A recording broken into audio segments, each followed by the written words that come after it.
Deuxième bonne nouvelle, Emma, j'ai ton truc, du coup. Il est là, je n'utilise pas. Écoutez, et je vais commencer avec les bonnes nouvelles aujourd'hui. Du coup, première bonne nouvelle, vous m'entendez. Deuxième bonne nouvelle, c'est quoi selon vous? Demain, c'est férié. Et troisième bonne nouvelle, je ne vais pas prêcher longtemps. Alors, vous pouvez vous tourner vers votre voisin ou lui dire, c'est cool, il ne va pas prêcher longtemps. Je reviendrai la semaine prochaine. Forcément, vu le calendrier qu'on utilise, aujourd'hui, il y a beaucoup de gens qui parlent par rapport à Jésus qui était ressuscité. Et moi, quand j'ai pensé à ça, j'ai pensé à versets qui sont écrits dans le 1 Corinthiens 15, 55-56, où apôtre Paul, il dit, et il cite un prophète d'Ancien Testament. On va essayer d'afficher. Du coup, 1 Corinthiens 15, 55, 56. 55. Ô mort, où est ta victoire? Ô mort, où est ton aiguillon? L'aiguillon de la mort, c'est le péché, et la puissance du péché, c'est la loi. Alors, Paul, il dit, vu que la mort, il n'y a pas son aiguillon, il n'a pas la puissance. Et qu'est-ce qui s'est passé avec Jésus? Vu que Jésus, il était sans péché, vu que Jésus, il était pur, la mort, elle n'avait pas pouvoir sur lui, c'est pour ça qu'il était ressuscité.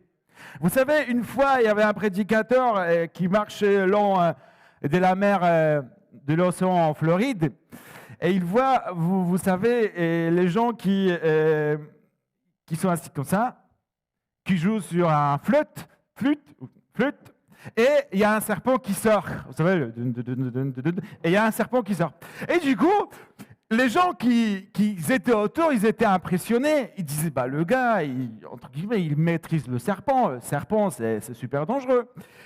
Et quand tout le monde, ils sont partis, c'était le soir, le prédicateur, il s'approche vers le gars qui joue à la flûte avec son serpent, et il lui dit, écoute, dis-moi ton secret. Comment ça se fait que tu fais ça, tu n'as pas peur?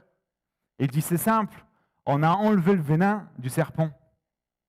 Et il dit, même si c'est le serpent, même si c'est toujours la même chose, mais vu qu'il n'y a pas de venin, ben il dit, moi je n'ai pas peur.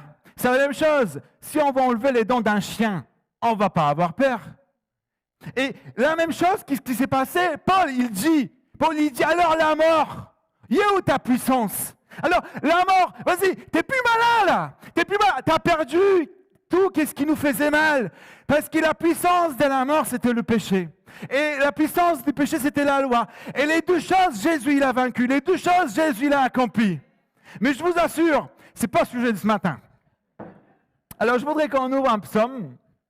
C'est un psaume 139. On va lire 18 versets.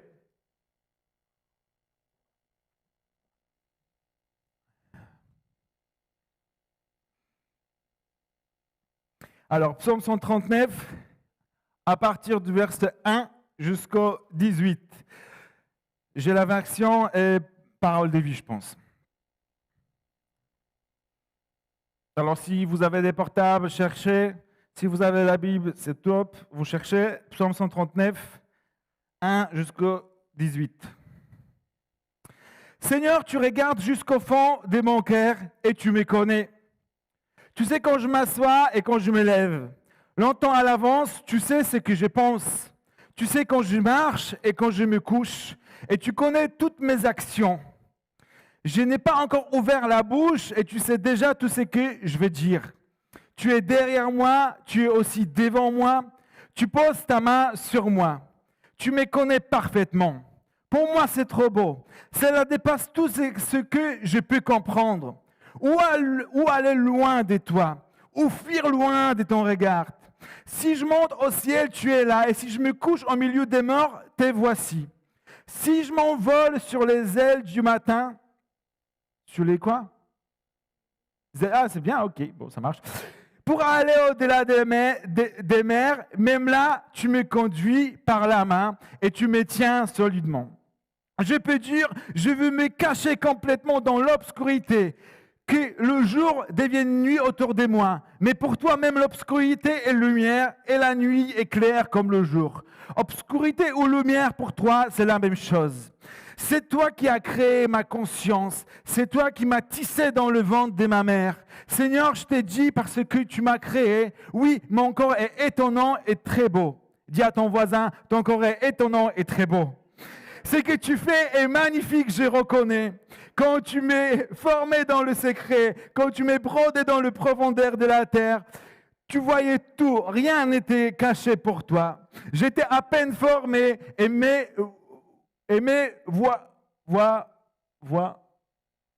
voici, je ne sais pas c'est quoi, déjà tu avais écrit dans ton livre le nombre de jours que tu allais me donner et pourtant aucun n'avait encore commencé. Oh Dieu, tes pensées sont vraiment difficiles et elles sont si nombreuses. Comment les compter? Elles sont tous nombreuses que les grains des sables. Même si je les comptais toutes, je n'arrivais pas à te comprendre. Je ne sais pas si toi, dans ta vie, des fois, tu t'es posé la question, est-ce que Dieu, il me voit? Est-ce que Dieu, il voit où je suis? Est-ce que Dieu voit qu'est-ce que je traverse? Est-ce que Dieu est là quand tout le monde, ils m'ont abandonné? Je ne sais pas si tu as traversé des choses dans ta vie où tu penses que tu es seul. Cette psaume, il dit que Dieu, il sait plus que toi. Il sait quand tu te lèves. Il sait quand tu te couches. Il regarde au fond de ton cœur. Il connaît ton chagrin. Même personne ne peut comprendre qu'est-ce que tu traverses. Dieu, il peut comprendre qu'est-ce que tu traverses. Il sait, à l'avance, il sait ta pensée. À l'avance, il sait qu'est-ce que tu vas le dire. C'est lui qui t'a tissé, c'est lui qui t'a créé. C'est lui qui est auteur de ta personne. C'est lui qui a décidé que tu seras ainsi. C'est lui qui a décidé que tu vas être né dans telle famille. C'est lui qui a choisi ton père, ta mère, ton leader des jeunes, ton église. C'est lui qui a tout choisi. Lui, il est au contrôle de ta vie. Et même si des fois, tu te dis, mais je suis seul, mais personne ne me voit, je t'assure, Dieu, il te voit. Il te voit avant que tu arrivé dans ce monde, il te voyait. Avant que tu arrivé dans ce monde, il compte tes jours. Il sait qu'est-ce que tu vas faire demain. Il connaît les projets pour ta vie. Et ces projets, c'est les projets de bonheur et pas de malheur. Et ces psaumes, en fait, il m'a tellement boosté. Il m'a dit, mais il est toujours là, Dieu. Et il ne m'abandonne jamais. Même si je me sens abandonné, même si je me sens seul, ses promesses, ils sont là. Il m'assure qu'il sera toujours avec moi. Cet week-end, on a mis les enfants chez mamie, et même s'ils n'étaient pas là, on l'a pensé. Est-ce qu'ils pleurent? Est-ce qu'ils ne pleurent pas? Qu'est-ce qu'ils font? Est-ce qu'ils mangent bien? Chez mamie, ils mangent toujours bien. Du coup, est-ce qu'ils vont bien dormir? Et même si physiquement, ils n'étaient pas là, nos pensées, de temps en temps, allaient voir qu'est-ce qui se passe. Heureusement, il y a WhatsApp, on était à jour. Hein. Et nos pensées, ils étaient presque tout le temps avec nos enfants. Alors, si Dieu, il t'a créé, si Dieu, il a compté tes jours, si lui, il t'a formé, si lui, il est ton Père Céleste, tu penses qu'il ne s'occupe pas de toi? Est-ce que tu penses qu'il est capable de t'oublier? Que lui, il est infiniment grand, il compte le jour de chacun. Il sait quand est-ce que tu pleures, il sait quand est-ce que tu ris, il sait quand est-ce qu'il t'écoute, il sait même quand est-ce que tu vas te marier. Alors, et des fois, dans notre vie, on pense dans cette boucle, dans cette cercle, dans ce travail, on pense qu'on est seul. Avant ce week-end, j'avais un copain qui m'a appelé. Il m'a dit, écoute, il n'est pas chrétien, je ne sais pas pourquoi il m'a appelé. Il me dit, c'est très difficile au travail. En plus, il dit, ma femme, elle est partie à l'hôpital. Il dit, je me sens abandonné. Je suis avec les enfants, il y a des problèmes partout, je me sens abandonné. Et nous, même, des fois, on est dans la foi beaucoup d'années. Même des fois, nous, on est chrétiens, on a pris notre baptême, on est à l'église 40 ans, on connaît tout, on cite des versets, on connaît la grecque, hébreu, on connaît les commentaires. Et des fois, ça nous arrive être dans telle circonstance, dans telle situation, qu'on se dit, personne ne me comprend. Personne ne sait qu'est-ce que je passe. Et tu te poses la question, est-ce que Dieu, il me voit? Je te le dis, il te voit. Si jamais tu vas être seul, si jamais tu vas te sentir abandonné, regarde ce qui est marqué dans la Bible. Regarde ce qui est marqué dans le psaume. Dieu, il t'a créé de cette manière que tu es la meilleure version de toi-même. Dis à ton voisin, je suis meilleure version de moi-même. Des fois, on pense, on regarde des gens autour de nous, on voit leurs dents, on voit leurs talents, on voit leur look, on se dit, je voudrais bien être comme lui, je voudrais bien être comme elle. Mais si Dieu il t'a créé de cette manière que tu es, tu dois être comme tu es. Et vous savez, des fois, on se limite à du potentiel qu'on le voit.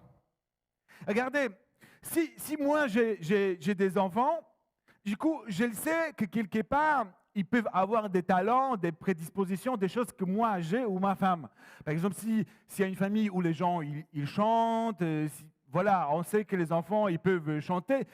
Voilà, si le père était mécanicien, par exemple, je vais raconter un truc. Si jamais un mécanicien, il s'appelle Roberto, un jour il va avoir un fils, c'est par exemple Benjamin. C'est possible que Benjamin aussi, il va être mécanicien.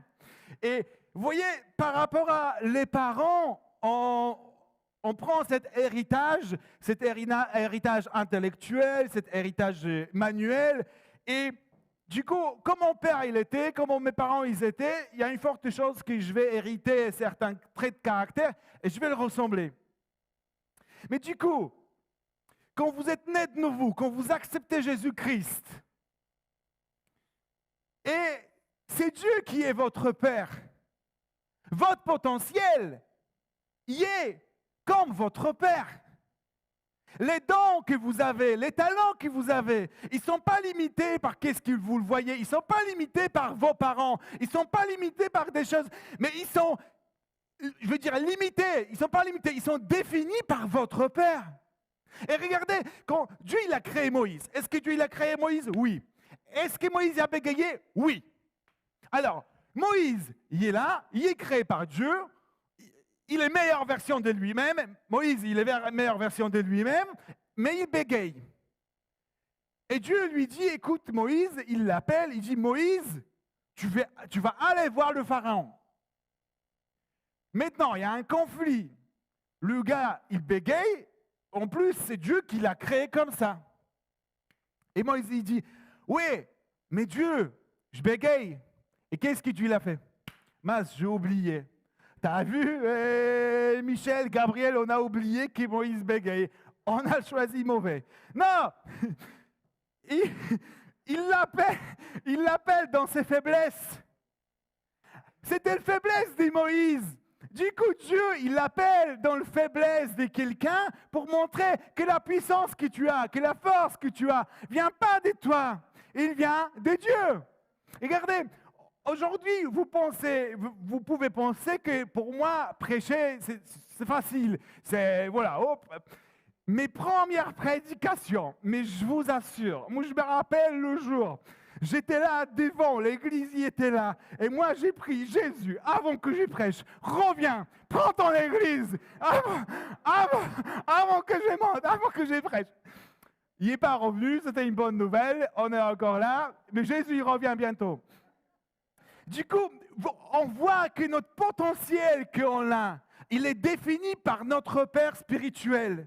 C'est pour ça, des fois, il peut nous appeler, il peut nous donner un appel dans quelque chose, on ne se retrouve pas du tout. Mais c'est pour montrer qu'en fait, la force, cette puissance, ne vient pas de nous. C'est lui qui nous donne, c'est lui qui nous équipe. Et dans tout ça, il y a le Satan qui ne dort pas. Lui, il est là pour nous décourager. Et le problème avec lui, c'est qu'au moment où on vient vers Jésus, lui, il devient tout de suite notre ennemi. Et lui, il essaye de nous attaquer. Il essaye de faire tout pour qu'on trébuche, on ne rentre pas sur notre appel, sur notre chemin. Et une des tactiques de Satan, c'est nous dévaloriser. Alors, même si Dieu il dit que tu es plus beau, tu es meilleure version de toi-même, tes pattes, voilà. Lui, il va te dire, écoute, tu n'es pas intelligent. Il va dire, tu n'es pas beau. Et il va utiliser les gens de ton entourage. Même les gens de ton entourage, inconsciemment, ils vont dire des choses dans les discussions ou dans les choses. Oh, tu ne sais jamais faire ça. t'es bon à rien, oh, je t'avais toujours dit, moi, je sais le faire. Et la tactique de Satan, c'est de venir, de te dévaloriser pour que toi, tu arrêtes de croire en toi et tu arrêtes tout, quoi. Tu t'assois et tu es tranquille. C'est la même chose. Si jamais on forme une équipe de foot ici, d'accord? Et on va jouer contre, par exemple, Barça. La première chose qui est à faire, c'est faire asseoir Messi. On est d'accord, même si ils ne se connaissent pas. En faire asseoir Messi, on a plus de chances à gagner. Alors, toi, tu es un Messi dans l'équipe des dieux. Et qu'est-ce que Satan, il veut le faire? C'est faire tout pour que tu t'assoies, pour que tu ne travailles pas pour lui. Et il te dévalorise. Je vais donner un exemple. Regardez, j'ai acheté un montre dernièrement. On va dire qu'en promo, je fais comme ça, il coûtait 149 €, d'accord? Alors, j'ai un montre ici, je sais que son valeur, c'est 149 €. Et maintenant, quelqu'un, il va venir, il me dit, ta montre, il est nul. Au moins, il y en a qui l'écoutent. Il dit, il est nul ta montre, ça vaut 5 balles, même pas. Il va montrer son Apple Watch, il va dire, regarde, moi je peux regarder météo. Moi je peux regarder combien pas je fais. Et toi, ta montre, elle est nulle, elle est nulle. Et maintenant, si jamais, moi, je vais me comparer à Apple Watch, effectivement, j'ai pas de météo, j'ai pas de trucs comme ça. Mais moi, je sais que cette montre, son valeur, c'est 149 €. Et maintenant, c'est à nous de dire à Satan, écoute, Dieu, il m'aime, je suis meilleure version de moi-même, je suis intelligent, je suis bon, et je connais ma valeur. Parce que Satan, il va toujours venir, il va te comparer les autres, et il va dire, regarde, ça vaut 5 balles, ça vaut 5 balles, ça vaut 5 balles. Et il y a des gens qui croient en ça. Il y a des gens qui croient en ça. Et après, leur estime de leur-même, c'est 5 balles. Et ce n'est pas du tout ça. Ton valeur est définie par le prix qui t'était racheté. Et t'étais racheté par la vie de Jésus-Christ, par son sang. Et il n'y en a pas plus grand prix que quelqu'un il peut payer qui donnait sa vie. Du coup, Jésus, même s'il donnait deux Rolls-Royce pour ta vie, c'est moi qu'est-ce qu'il a fait aujourd'hui? Il a donné sa vie, il était mort pour toi, pour que toi tu puisses vivre. Et c'est la mort de Jésus-Christ qui définit ta valeur aujourd'hui. C'est la valeur de Jésus-Christ qui définit qui tu es. C'est la valeur de Jésus-Christ qui définit ton potentiel.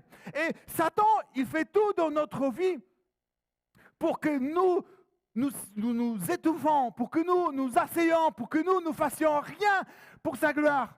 Regardez, au moment où tu rentres dans l'équipe de Jésus, je vais l'appeler comme ça, au moment où tu rentres dans son équipe, lui, il t'appelle à faire des choses. Mais souvent, quand vous regardez la Bible, Dieu, il appelle des gens à faire des choses 3 fois plus grandes qu'ils sont prêts de le faire. C'est des choses immenses. Mais au moment où quelqu'un, par la foi, il rentre dans son appel, quelque part, c'est Dieu qui combat pour lui. Regardez Jéricho. Alors, le peuple Israël, il sort d'Égypte, ils sont dans le désert, d'accord? Alors, dans le désert, tu ne formes pas les guerriers. Hein. Tu es là, tu manges, tu fais ta tente, tu manges, tu plies ta tente, tu marches. Et tu fais ça chaque jour. Du coup, tu n'as pas de guerrier. Ils arrivent à une ville qui s'appelait Jéricho. Jéricho, c'était une ville qui, déjà, il y avait plein de guerriers dedans, et c'était une ville qui était très, très, très, très sécurisante. Vraiment, c'était Securitas de... Alors, même les murailles, si je me souviens bien, ils faisaient 7 mètres d'épaisseur, 8 mètres d'épaisseur.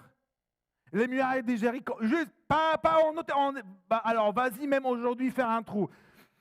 Alors, Dieu, il appelle, ça c'est pour vous. Hein, il a choisi celle-là. Et maintenant, les gars, ils arrivent. Et pour vaincre, pour faire tomber les murailles, qu'est-ce qu'ils font? Ils marchent. Ils marchent. Ils font les tours. Là, Apple Watch, c'était pratique parce qu'ils comptaient les pas. Mais, alors, ils font les tours. Et qu'est-ce qui se passe? 7e jour, les murailles tombent. Gédéon, la même chose, Gédéon. Alors Gédéon, c'est le plus petit. À un moment donné, Ange, il vient le voir, il dit, écoute, toi, tu es l'appelé à faire ça. ils étaient même, alors eux, ils étaient déjà moins nombreux et tout, et ils regardent. Alors du coup, ils devaient attaquer les Philistins. Les Philistins, ils avaient leur camp et tout, ils avaient leur tente, c'était la nuit. Et du coup, Gédéon, il grimpe sur le montagne, Et alors, ces gars, ils étaient équipés, les guerriers, les cruches, un truc avec le feu, je ne sais pas comment ça... Les torches. Alors du coup, là, c'est l'armée top. Et dernier truc, les trompettes. Alors, qu'est-ce qu'ils voulaient faire avec les trompettes? Ils arrivent là pour voir les Philistins. Et en fait, ils écoutent qu'est-ce que les Philistins ils parlent. Et il y en a un, il dit, tiens, j'avais un songe. Il dit, je voyais du pain rentrer dans notre camp et tout détruire. Et 12e, il dit, c'est sûr que c'est Gédéon. La trouille est arrivée. Alors, qu'est-ce qu'il fait, Gédéon? Il fait première soirée louange dans la Bible. Alors, il prend les torches, les lumières, il prend sa trompette et il casse les cruches. Et en ce moment-là, c'était tellement la pagaille dans leur camp qu'ils commençaient à s'entretuer eux-mêmes. Alors, tu viens avec la trompette, la cruche et le feu et tu as gagné. Alors, quand on voit comment les stratégies des dieux, les stratégies qui sont dans la Bible, ils sont super étranges. En fait, il faut juste manifester présent. Moi, si jamais je suis avec Gédéon, moi, je vais prendre trompette. Ça, c'est tu fais juste respiration, et tu as gagné la bataille. Et la même chose, c'était avec Gédéon. La même chose, c'était avec Moïse. Quand on regarde Josué, une fois, je vous ai dit, il y avait une guerre où c'était les cailloux, les rochers qui tombaient du ciel. Et il est marqué dans la Bible que c'est les rochers qui tombaient du ciel. Ils ont tué plus de gens qu'eux avec leurs épées. Alors, quand Dieu il t'appelle, c'est lui qui te donne ton potentiel. Quand Dieu il t'appelle, c'est lui qui t'équipe à faire son œuvre. Et Satan, il est là pour te dire, c'est toujours trop gros. Tu n'es toujours pas capable. Il est toujours là pour te dévaloriser. Dans un verset qui est marqué dans le Romains chapitre 4.